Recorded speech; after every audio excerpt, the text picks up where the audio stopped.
Hello दोस्तों। तो आज हम आए हैं आपके सामने भाग और उससे संबंधित विषय याद करने का ट्रिक लेके। तो आइए शुरू करते हैं। तो देखिए, अब कोई अगर देश हमको बसाना है या कोई नगर बसाना है तो सबसे पहले हमको क्या चाहिए।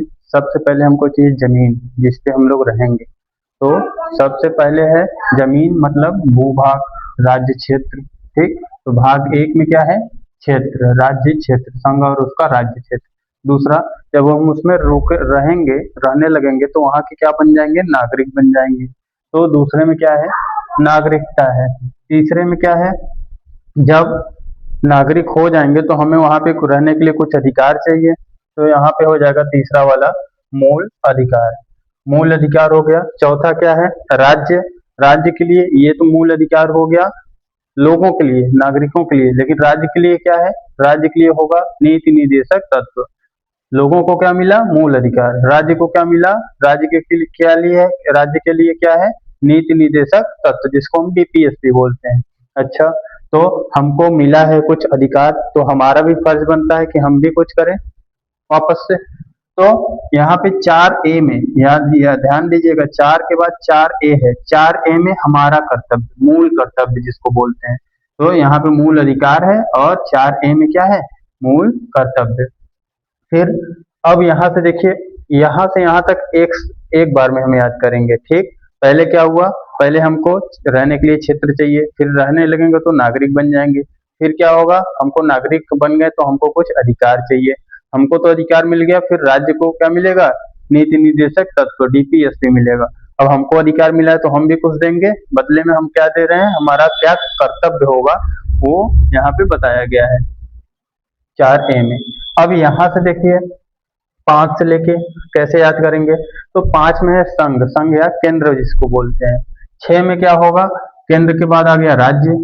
7 में क्या है, 7 तो निरस्त हो गया तो इसको हटा देंगे, 7 हट गया।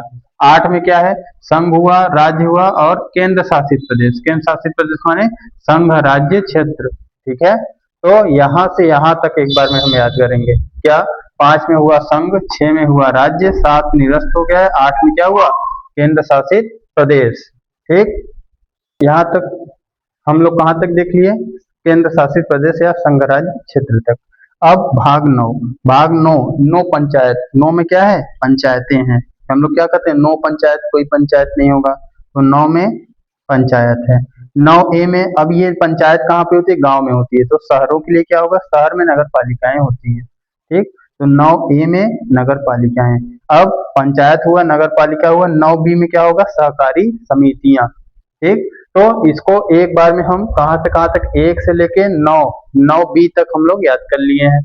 फिर अब रहा बात अनुच्छेद। अनुच्छेद कैसे याद करेंगे, तो ये देखिए थोड़ा सा आप लोग को यहाँ पे ध्यान दीजिए। ये 1 से 4 है, 4 के बाद ये 5 से 11, 11 के बाद ये 12। तो ये क्या है, हल्का सा आपको याद करना पड़ेगा।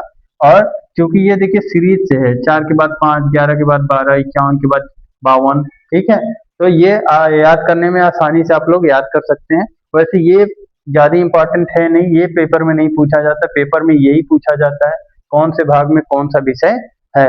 इसको मिलाने के लिए दे देगा, डायरेक्ट पूछ लेगा कौन से भाग में ये किससे संबंधित है, ये किस भाग में है। ठीक, तो आइए देखते हैं इसके आगे वाला।